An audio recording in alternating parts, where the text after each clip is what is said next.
Hello and welcome to episode 2 of the PureClarity podcast with me, Andre de Guy. In this series of monthly podcasts, we're going to be offering insights and expertise on everything digital and e-commerce. And today's episode is all about how retailers can adapt to the ever-changing behaviour of consumers online. And our guest today is Rachel Swann. So Rachel is the commercial director at PureClarity, and her remit is to really drive growth for PureClarity and obviously working closely with me to grow and maintain PureClarity's fantastic network of solution and technology partners. Rachel, welcome to the PureClarity podcast. This is actually the first time we've met face to face. I know, it's weird, isn't it? I feel I know you really well, given that we've spoken for the last 7 months, but constantly by Zoom. So yeah, nice to actually meet you in person. Indeed, in 3D. Yeah. Absolutely. Yeah, 4D even. Fantastic. So yeah, obviously today we're going to be talking about, how retailers can, adapt to the changing behavior of consumers. And I think we were never going to get through this discussion without mentioning the pandemic. And, obviously the pandemic has had a huge effect on retail as a whole. But I'm keen to get your thoughts on how the pandemic's affected online shopping specifically over the last 12 to 15 months. Yeah, well, it's a truism, isn't it? Everybody knows whether you're involved in e-commerce or not, which is that everybody has moved online and they had to. So there's been a great deal of talk about digital transformation and people having to go online. However, what we've seen, we've seen in the research, what we're also seeing with our clients and just generally, is actually it's not transformation, it's actually digital evolution. What does that mean? Well, there's very few people, clearly there are some, but very few people who've actually gone online for the very first time. When you look back at all the stats, whether that's from IMRG, whether it's from GWI, whether it's from Shopify, any of the e-commerce platforms, or just even Office for National Statistics, it's showing that actually people went online and did more online than they were doing before. So there's a stat around something like, I think over pre-pandemic, 50% of people did their main shopping in store.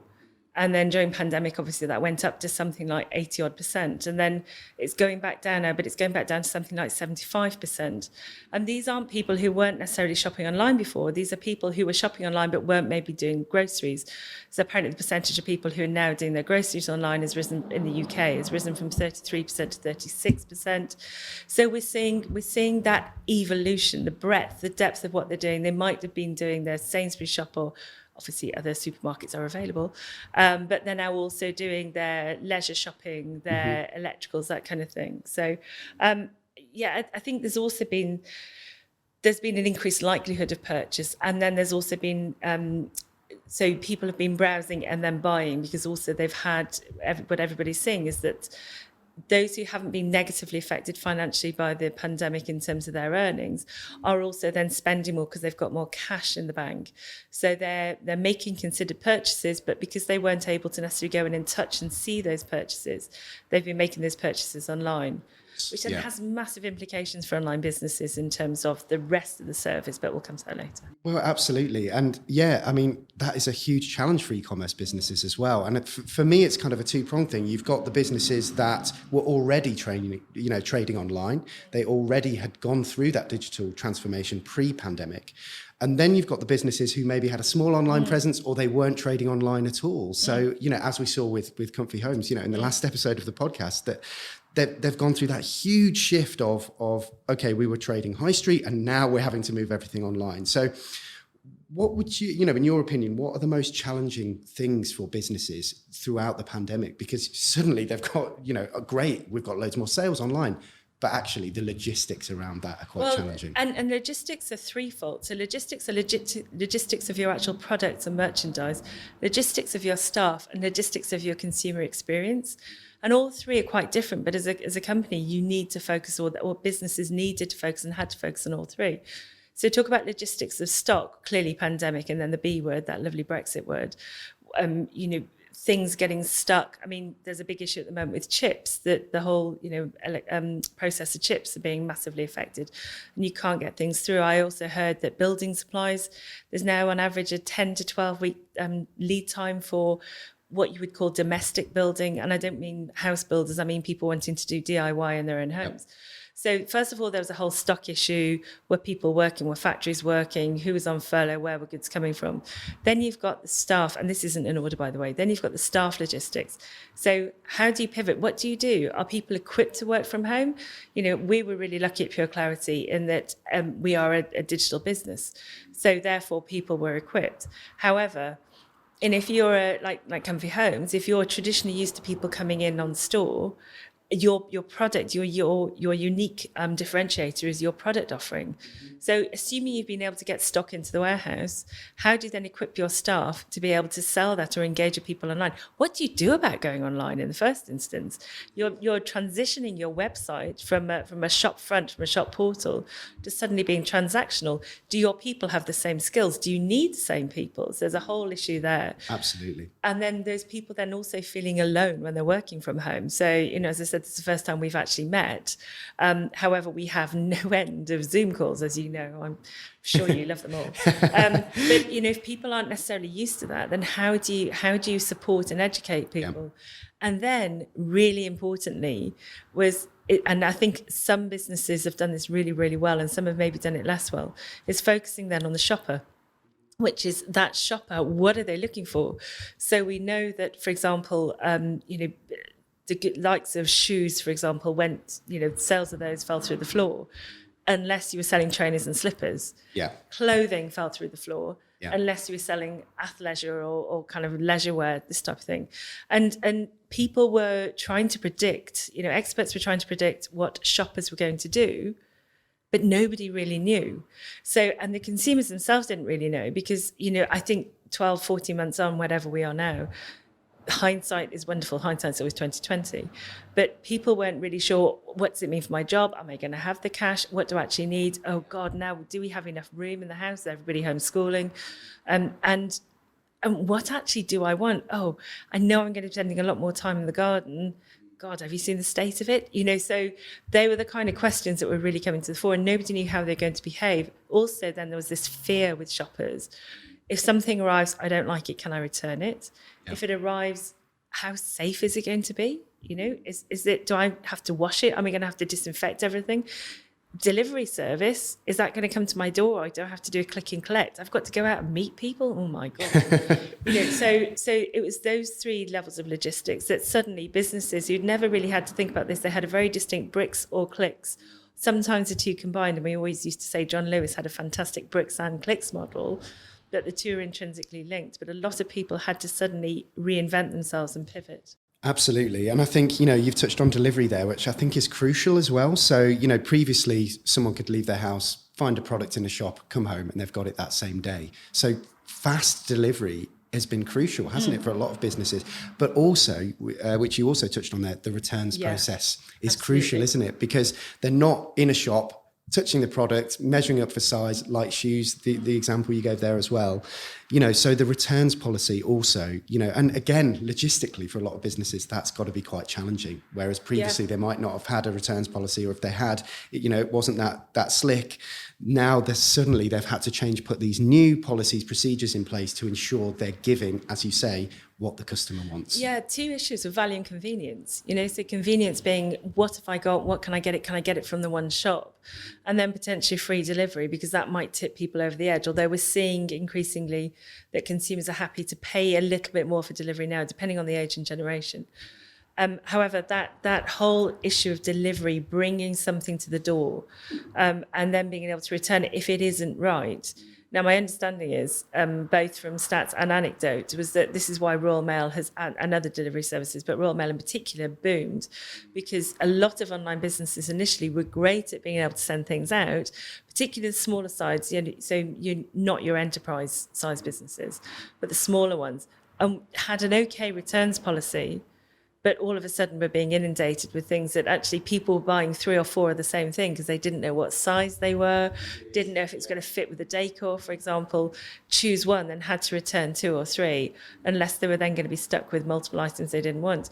Interestingly, I think, again, this is where Amazon, and, Amazon is a really contentious business for lots of reasons, and we're just saying before that apparently half of all UK adults have used the Amazon app in the last month. I mean, that's an incredible stat, isn't it? I mean, and exactly. I mean, it is a bit mind-blowing. But I guess if you think about why that is, one of those issues is around convenience. So they're likely to have what you're looking for. Yeah. But also the returns process. Absolutely. And they don't quibble. And I know from personal experience. So last summer we ordered some roof bars for the car. How sexy and exciting a product! But to put the roof box on. Yeah. And slight domestic with my husband, because I measured and he was adamant they weren't going to fit. And the roof bars actually taper. So the bars on the actual roof itself taper. Oh, okay.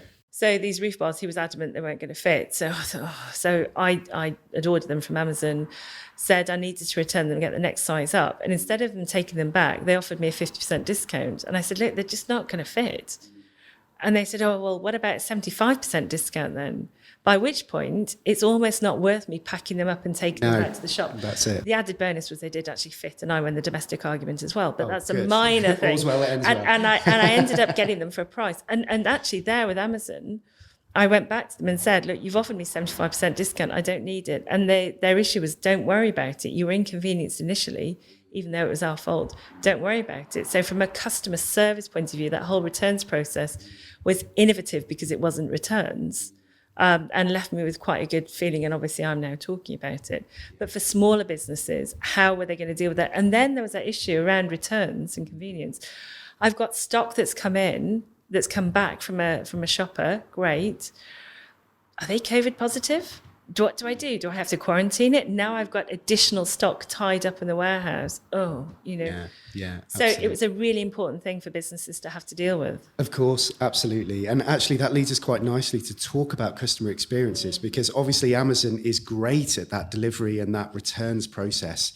And therefore consumers expect that from everybody. Yeah. They don't think about, okay, this is a small business. It might be a family-run business. They still expect that experience. So I guess, how can smaller retailers then deliver that type of experience, and deliver a great customer experience? Because also I think there's an element here of, differences between different age groups as well. My parents, for example, have never done their grocery shop online before the pandemic. And, it took some getting used to. They wanted to go to the shop. They want to see the products, in the flesh, so to speak. So it took a bit of a shift for them to switch to online shopping. But now they've done it. They do it all the time. Even though now they're back allowed in the supermarket, it's kind of, well, this is great. We're going to do it all the time. So that, quickness of shopping, that great customer experience, you see it, you add it to your basket, you check out. How can smaller businesses deliver that kind of great customer experience and compete with the likes of Amazon? Well, it's a really interesting one, because you're absolutely right. They can compete with the likes of Amazon, and just on that note for a second, which is, that might sound slightly trite. However, what does a small business have? They have the unique proposition. They've got their own product, their own stock, their own branding, their own offering. They know their business inside out. It's then the logistics around that. And those logistics are not just the physical transport logistics, as we said. There's that emulating that experience. So in order to compete, what is it you go to Amazon for? You go to Amazon for that convenience and potentially for value. And really interesting, all their above the line stuff at the moment on TV and radio is around you can get good prices. Yeah. I think it's a really interesting thing that I don't know if they're trying to counter common perception or just underline other people's perception. I haven't seen research on that. But for a smaller business who's very distinct, has their own niche, they have to stand out so that you remember when you're next looking for roof bars, not that you were, but when I'm next looking for roof bars, I'm then going to think, oh, okay, I'll go to the roof rack shop rather than Amazon. Well, that's going to take some doing. So I need to remember that really excellent service, not just the product, but I need to remember the service. And that level of service isn't just about delivery service or returns. That service starts from the minute I engage on that site. Yeah. Whether it's a bricks and clicks or whether they have a physical store or online only, I need to feel that I'm being treated and considered as an actual customer. there's some stat which is something like 77% of all people will only engage with messaging on a website if that messaging is personalized to them. But that's 77%. It's not only 77%. That's over 3/4 of people want to engage on a site where it's talking to them in terms of a dialogue, a conversation, not just a one-way push piece. So how do they compete? It's about giving that really personalized experience, because we know that, for example, the terminology baby boomers, but also then Generation Z, they really like shopping in store. Yeah. And again, there's all kinds of stats. I think it's something like 55% of those higher income earners are likely to spend more time shopping online versus the 44% of lower income earners. But that means people are going to be spending more time shopping online, but they're still going to be going back in store. So they're looking to emulate that in-store experience by touching things, by feeling things, by seeing things. That's how they need to do it, to emulate the in-store experience and essentially guide that shopper by the hand. It sounds like a song, but guide them by the hand and show them, find out what they're actually interested in. Yeah. Engage them to that, but ask them why they're interested in that, and maybe make suggestions, and then maybe kind of see, oh, okay, well, because you like this, and we've seen what you've done and what you sort of look like, but also what people who look like you have done, and really importantly, what you are doing now on the site. Absolutely. Yeah. So real time. So exactly. So in a bricks and mortar store, for example, you might be looking at settees, sofas or settees. So Nadja's example. But then you might have also been looking at footstools, for example. Yeah. And that's what most people do. But then the shop assistant will see that you've dismissed footstools and you've gone to the rocking chair. Because when you get to my age, but you've gone to the rocking chair, the easy chair. And I'm looking at that in real time. So it's pointless trying to sell me a footstool if I've moved on from that. Absolutely. So it's that real-time emulation. Take me by the hand, ask me the questions, the type of things I might be interested in. Yeah. Engage me, and I'm more likely to engage with you. And then I remember that fantastic service. I remember, like in Tesco, give you the receipt. How was your experience with Jordan today? Yeah. And they wear the name badges. Online businesses need to be emulating that, and the really good ones are doing that. They're not telling you they're Jordan or Barry or whatever, but they are engaging with you as an individual and saying, okay, and that means then that when you're offline, I'm going to try and stay front of mind at an appropriate moment without spamming. I've got to make it relevant to you. Absolutely. And what does relevant mean? It means the right time, the right place, but also let me know if I'm not being relevant. Yeah, absolutely. And it's also obviously about convenience online as well, and reducing that number of clicks, because particularly on mobile, we know mobile commerce has overtaken desktop and laptop now. So it's all about, as few clicks as possible from landing on the site to checking out. Whereas in store, you're probably going to have a bit of a browse. You're going to wander around the store. Something else might catch your eye, and it's more about that experience. And I think, it's a social thing as well. When you go shopping with friends, for example, you can spend all day, can't you? When you go online, you don't really want to be all day on your mobile device, browsing for products. It's more about that convenience. And it's interesting. I mean, do you enjoy shopping in person? I don't enjoy shopping in person personally. And I don't either. I mean, it's not, I'm definitely an online shopper and have been for a long, long time. My husband can't do online shopping, to be fair. It just doesn't float his boat at all because the returns process. However, he's also not that engaged in going shopping in store, but would rather be able to see things and touch them. Absolutely. But he is a baby boomer. Whereas my sons, who are, they're 16 now, as far as they're concerned, why would you even want to go into a bricks and store shop, And I've just bought their prom suits. We measured them, they've arrived, and actually the process has been fantastic. They've arrived, packaged within a couple of days. The measurements were fine, but the fit was slightly different. So we've returned them. I've got the money. So we've got the next size up. I've got the money already back in my bank account. But you know what? They're going shopping at the weekend. And I said, "You're going shopping?" Well, we're going to Meadowhall. all right, to meet mates. Yeah. Oh, I can't think of anything worse, frankly. But they're not necessarily going shopping per se. Shopping for them, again, this is a bit of a one-off. I think they're going to the cinema, but for a lot of their female friends as well, and I don't want to make this gender specific, but for a lot of their friends, shopping is now a term used as a social gathering. Yes, yeah? absolutely. And that again is what, online businesses need to be emulating, that feeling of community, that feeling of social engagement, making me feel like I actually count. Yeah, absolutely. Absolutely. And let's talk about Gen Z for a second, because arguably they're the age group that has had the biggest impact, I think, on online shopping, particularly around, social selling as well. Instagram now is full of shopping ads. Facebook, has been for a long time, but now you've got TikTok as well. You've got all these social platforms that Gen Z are using and shopping, using these apps. But also there's the element, I think, with Gen Z of the social responsibility, isn't there? Yeah. And, we're not going to use Amazon actually, or, some of the larger retailers, because we actually want to use a site that is all about sustainability, and we're willing to pay a few quid more if we know it's a sustainable product, or they have that charitable donation or planting trees or whatever it might be. So what are your thoughts on that? Yeah, it's interesting. I anecdotally, I've seen that split into two sides. So I know quite a few of my son's friends who use Ecosia for the browser to specifically browse for Amazon, because they figure then that's going to cost Amazon some kind of corporate social responsibility, karma kicking in. I don't know. I think that level is, I think it's interesting. And again, I think that it comes down to the ability of that retail or that entity differentiating itself in terms of its offering and its relevance for the individual shopper.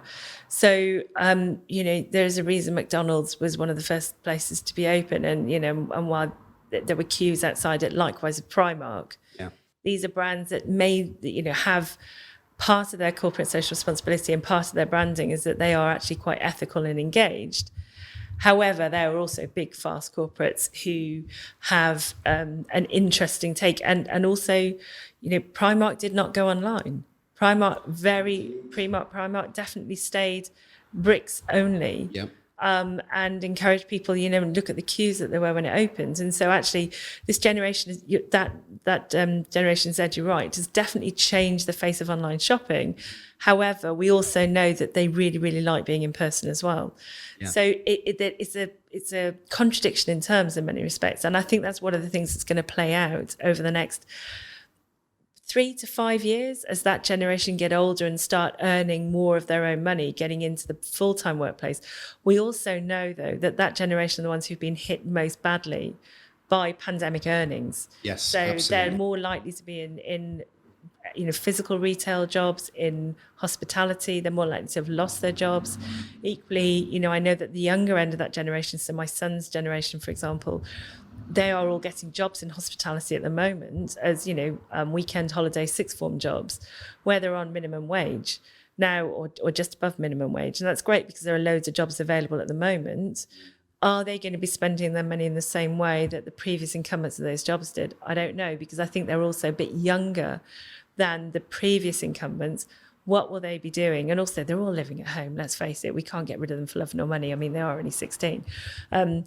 But they are going to be spending much more online, I think, unless they're also saving for university. I mean, or beyond. There's much more of a caution that we're seeing. Anecdotally, I'm yet to see any real hard stats on it, but there seems to be a bit more caution. They want to have a bit more money in the bank, so the spending habits are changing, but their ease of access. It's all around this what's called omni-commerce.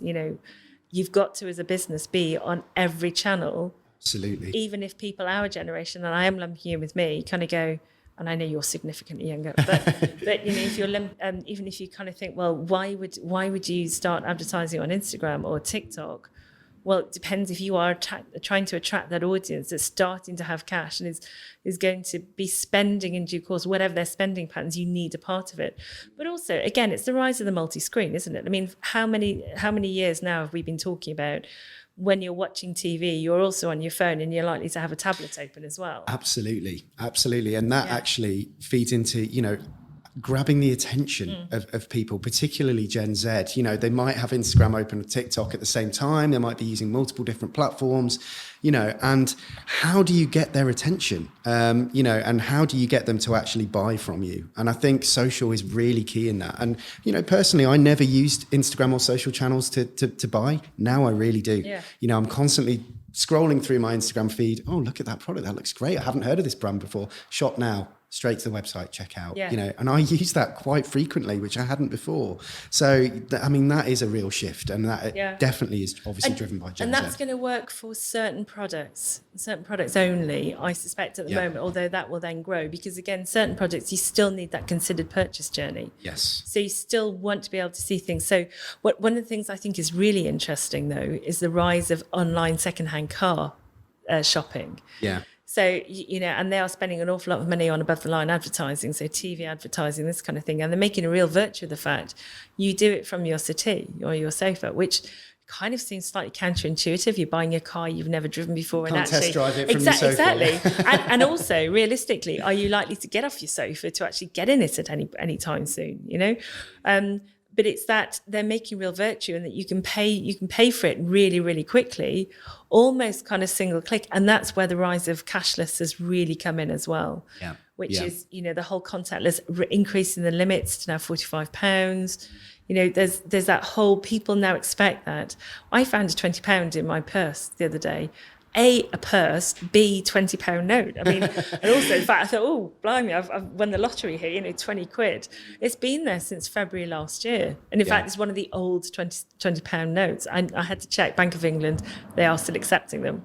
But the fact I have a purse, I haven't used a purse for 14, 15 months. Because everything is done on my card.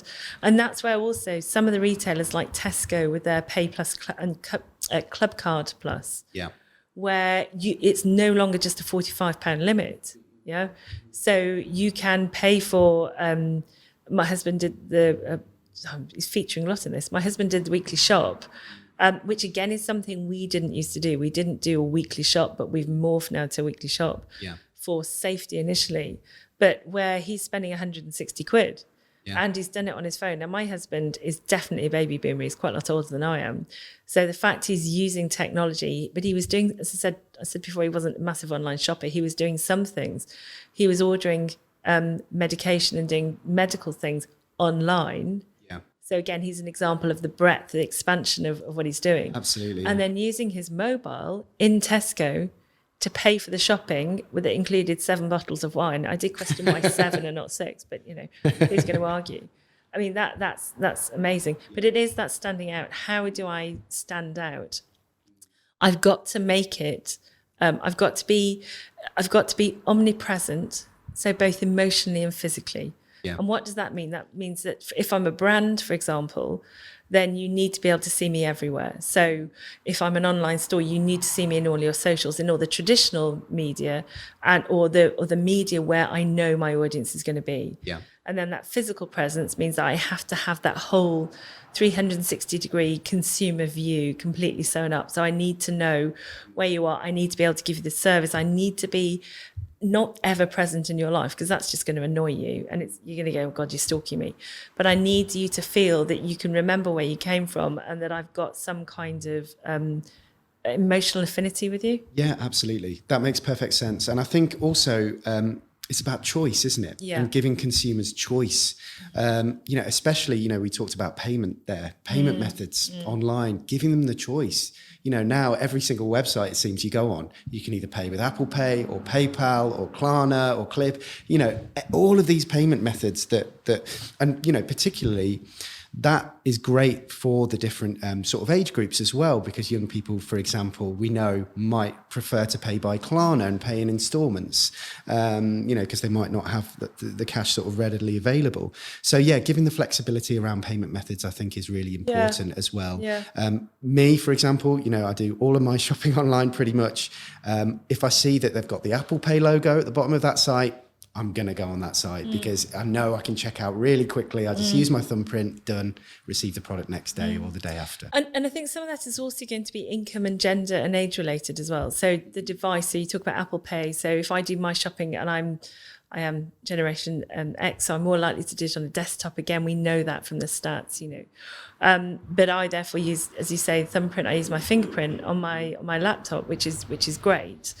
It depends on the device and it depends on the income. And I think that giving people choice is a great thing. It's also quite a dangerous thing, or it can be, if that store, particularly the online store, doesn't manage it properly. Yeah. So again, looking at the audiences, so younger people, Klarna, ClearPay, all these pay now, pay later, or buy now, pay later type models are great. And you will remember that for convenience and value, as long as it doesn't start coming back and having negative implications. So some of the really good businesses are the ones who are going, right, okay, this is what it means, and we will work with you over the next 3 months to ensure that you're having a really positive brand experience. So that, you are using a buy now, pay later tool, but that's intrinsic to who we are as a brand, rather than it's separate from us and it's not our problem anymore. So I think, I think the likes of particularly online fashion for the younger audience, I think they're doing that quite well. Absolutely. So let's talk about personalization now. Obviously, our particular area of expertise. And I think this is really interesting in terms of the shift, from the pandemic, to now, in terms of the importance of personalization. Now, obviously, in a physical store, the merchandising, it's very passive, isn't it? You set the storefront up, you obviously have the different areas that cater, but you let people come to you. It's not a proactive thing. Online, you have to proactively merchandise to your customers, don't you now? And you also have to understand who they are, so that when they visit the site, you're only showing them relevant products and relevant content. And it is a proactive thing. You can't just wait for them to come to you. Things like, abandoned baskets. They put something in their basket last time they were on the site. They've come back to the site. You proactively need to remember what was in their basket and offer that to them, perhaps with a discount. So how important is personalization now to online retail? I think it's crucial. I think it's crucial as well to real life retail as well, because you just talked about merchandising, and it's exactly that. You may have the best product offering in the world. You may know your business inside out, including who your shoppers are. If you're not merchandising in the right way, in other words, putting the right products in front of that shopper when they want them, you're going to sell nothing. And whilst e-commerce over the last 12, 15 months has had a massive increase, we all know that it's a truism. There are also businesses that have fallen by the wayside. We also know that. Some really famous names, like House of Fraser, Debenhams, this kind of thing, who had an online presence, but it wasn't working. Things weren't necessarily being merchandised. There were other issues around there as well. I'm not saying lack of personalization is done for these businesses. What's really interesting, though, is that some of these brands have been bought by other big online brands who are now using that to enhance their online offering, because they know those shoppers will engage them. They also know that they can they can merchandise their product and offering to those individual shoppers and make it relevant for them. As I said before, I think it's 75%, 70-something% of people want messaging that is tailored to them on the site. Yeah. Why? Because they want to feel special. We all want to feel special. We're all unique. We are all our own most important audience. However, we want to feel that we're being engaged by that person, that you're going to value our business, and therefore I will value yours. There's another stat, I think it's come from either Linworks or Shopify, I can't remember. 29% of all shoppers want the experience to be engaging. Now that means 71% aren't that bothered. But 29% want that to be engaging in order to carry on. Now, what does engaging mean? Well, frankly, if you're going to start calling me, hey, Rachel Swann, that's a little bit off-putting, because I know that's automated. But starting calling me, hey, Rachel, or hey, Rach, then actually if it's somebody that I've said I don't mind doing that to, then that's actually much more engaging, and I'm feeling it's about me. Also then, showing me products, and this is where Amazon, this is where businesses can compete alongside the likes of Amazon. Amazon's long tail effect, they use their AI to show you no end of products. And let's face it, if you, like most people have said, half of UK shoppers have used the app in the last month. you are likely to be buying Amazon for yourself, your family, your kids, and then Uncle Bob down the road and the football team that your kids play for. And, so some of the long tail recommendations aren't necessarily that long tail. So you're a bit like, yeah, I needed that 2 years ago for a one-off. I don't need it now. Exactly. It's not that relevant. Yeah. So that's where, and yes, it is personal to me, but it's not taking the why into context. So it's that context of, what am I here for now today? And what am I doing what's my history and what's my immediate history and my longer term history? So how do I then develop that with you? And what does that then mean? And what that means also, frankly, Andre, is that, I may not get that conversion today. Yeah. It may be as an online shop, I may have to suck it up and go, actually, they're only looking today. Yeah. Yeah. Yeah. Absolutely. However, when they're ready to buy, then I know that they are much more likely to come back to me because I'm engaging with them on a one-on-one like I might do actually in a physical store. Yeah. And that's one of the things I thought is slight aside that John Lewis used to do really, really well. They combine the bricks and the clicks, and you'd look in store, you go and buy it online, and then you'd either have it delivered to your house or you go back in store to collect. And I think that's one of the disappointing things actually that John Lewis, despite all our middle-aged, middle class, but despite all our previous beliefs, clearly didn't get it as right as we all thought they had done. Yeah. However, that's where smaller retailers, both B2B and B2C, can really get it right. Yeah, have a look. We will engage with you. We're going to make it really easy. But I know who you are. That sounds creepy. I know who you are. But I know who you are. And let's have that dialogue. And I think it's absolutely crucial. And that's the businesses that did that really well. And some of the ones we've got, work with us, like Cabbages and Roses, for example, the likes of Cablecraft, so one's a really, really nice fashion brand. One's more of a B2B proposition. They do that really well because they know who their shoppers are. They know what they're likely to engage with and what they're looking at in real time. And therefore, their conversion rates are significantly higher. Absolutely. And they understand each channel as well, because obviously it's not just about the website, and what you're doing on the website now. It's also those different channels. So what did they click on? Did they come via Instagram? Yeah. Did they come via Facebook? Were they on their mobile device browsing products and now they're on their desktop, laptop browsing products? All of those data points, you need to be using to understand what the customers has been doing on, via each channel. So which also then tailors how you engage with them going forwards. Yeah. So you talk about scrolling through Instagram. I go on Insta probably once every 2 or 3 days. Yeah. Because that's just not my natural milieu. Darling, I feel I should say there. Whereas, I am that Facebook generation. Yeah. So, I'm going through Facebook a couple of times a day and I have made purchases from Facebook. So those brands now start targeting me on Instagram. Well, I kind of get it, but that's a bit of a wasted time for me. However, it doesn't mean that I'm not going to engage on email or by text or whatever. So again, and I think also interestingly, there's been the recent review of cookie policy as well. Yes, indeed. Which is over the last week or so, 10 days or so. I think that's been really interesting as well because it's making people, both consumers and retailers, much more aware of the opportunities that are available and what I do and don't want people to do. So as a shopper, do I want them to contact me by phone?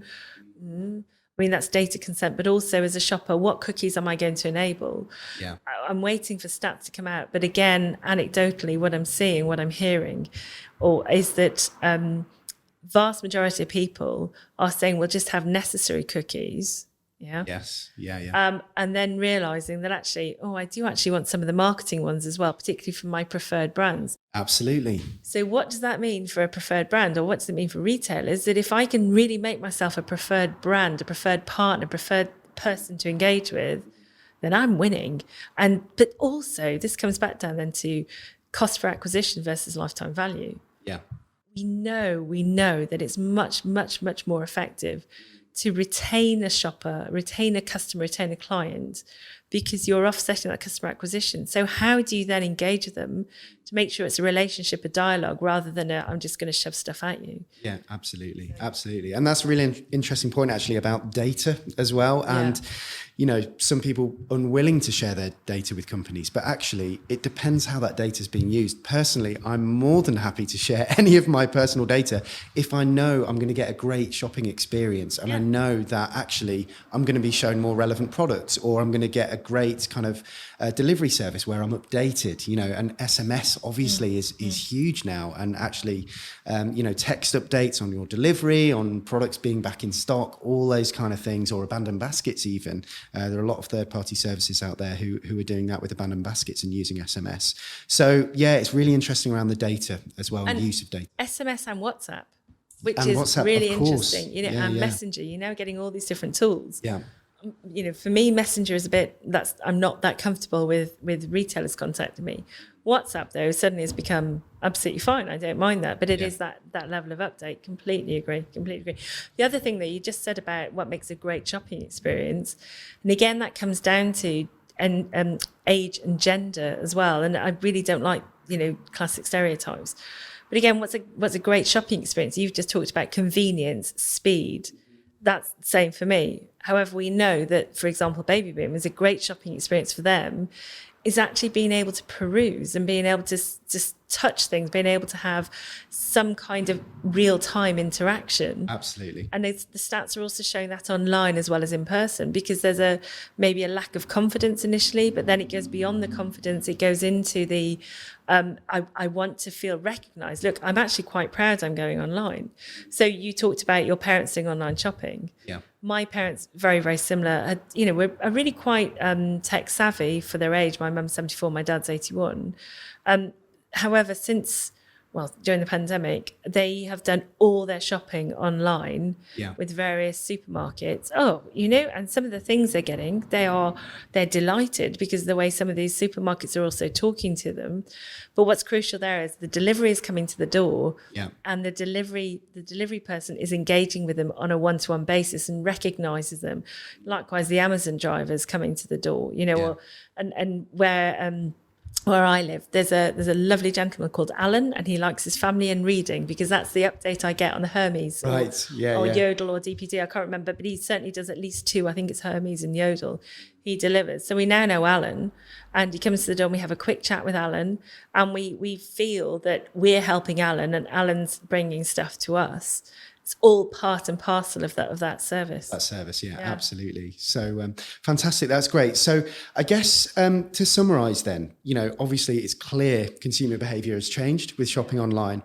What would you say are the top 3 things retailers need to be doing now? What are your top 3 tips for online retailers to cope with the change in behavior? Well, as you said, it's not going to go away. So it's how people now optimize this or use this the best effect for the short to medium term. Because I think one of the big things now is the uncertainty. We don't know what's going to happen. You know, people keep saying the high street's dead. Long live the high street. We have no idea what's going to happen. So therefore, if you've got a customer, I just touched on it, but if you've already got a customer, you've already acquired them. So don't lose them. So really engage them, make sure whether it's some kind of loyalty. Loyalty no longer means points, rewards, badges. Loyalty is about remaining part of that customer's larger circle. So look at your cost per acquisition versus your lifetime value, and what can you do to engage them. And that's obviously where, you know, we are firm believers in personalization. I think there's another thing which is around emulating in store. Yeah. So even if you're an online only, or especially if you're an online only business, how do you emulate that in-store experience, whether that's touching or whether that's the ability to engage with the products, whether that's the returns process, the payment process, all that kind of thing, the ability to leave reviews, which goes back into the customer satisfaction piece. Interesting on that note, we bought some last summer. We bought some screens, which I've been meaning to get for the garden for quite some time, and I'd been put off because it was online only. Thinking, at some point, I'll have a look and see if I can find somebody who's got what they, you know, these things, what they look like. Sure. And it's called Screen with MD, and they do a fantastic sample service where essentially you order I think it's free of charge. I can't remember. So you can see the substrate and the colours, a little piece. Yeah. Don't know what you do with them afterwards. I don't know what we've done with them, but I was able to see that and feel it. Yeah. And therefore I was much, much more likely to convert to actually a paying client. In fact, I think I might have paid for the sample for delivery. So I was invested in it, but I didn't feel I was being ripped off. Yeah. So you've got that emulation. And I think then the third thing is, and I think this is really interesting because the research we've done recently, this is controversial. Think about the shopper. The reason it's controversial is because, as I said, in this research that we've done, people are very much focused on their business and on themselves. Their brand and product. Exactly. How different absolutely. They are. We are really different. We've got a fantastic product. And, and we're seeing that there's a couple of strands kind of coming out of the research. One of them is that people are doing really well. And as I said, it's a truism. Everybody went online and extended their breadth. So people have been shopping what businesses have done really well. They are not going to be able to maintain that growth. You just can't. It's a statistical impossibility. That acceleration will not continue. So people are now thinking, how do we maintain their level of success? Yeah. And the crucial thing in there is they're thinking, how do we maintain a level of success? Then the other strands are these people in e-commerce thinking, we had a great time last year, almost, and nobody realises the amount of work I put into that. Sure. There's a lack of individual recognition. Indeed. Or we had a great time last year, and people think that that was down to me. God, I might be found out. Yeah, so a little bit of imposter syndrome. Yeah. But the thing in all of it, they're not putting the shopper first. That's that crucial, was really notable. Yeah, because if you don't, who's driving your business? What's the lifeblood of your business? You may have the best product offering, the best branding, the best experience, but for whom? And if it's not engaging your shopper, you're not going to get the revenue, and therefore you'll die as a business. So they're the three things. Absolutely. Customer satisfaction, emulate in store, and really focus the shopper, and probably not in that order, focus on the shopper. Perfect. That's great. Well, thank you very much, Rachel. You're very welcome. Been absolutely fantastic. So thank you for your insights. And I'll see you back on Zoom. Yeah, look forward to it, Andrew. Fantastic. So thank you everyone for listening to episode 2 of the PureClarity podcast. In the next episode, we're going to be speaking with Jackie Mulligan, the founder of Shop Happy, and we're going to be talking about everything to do with shopping locally. So to stay updated on when our next episode will be released, please like and subscribe now to the PureClarity podcast. Thanks again for listening, everyone, and take care.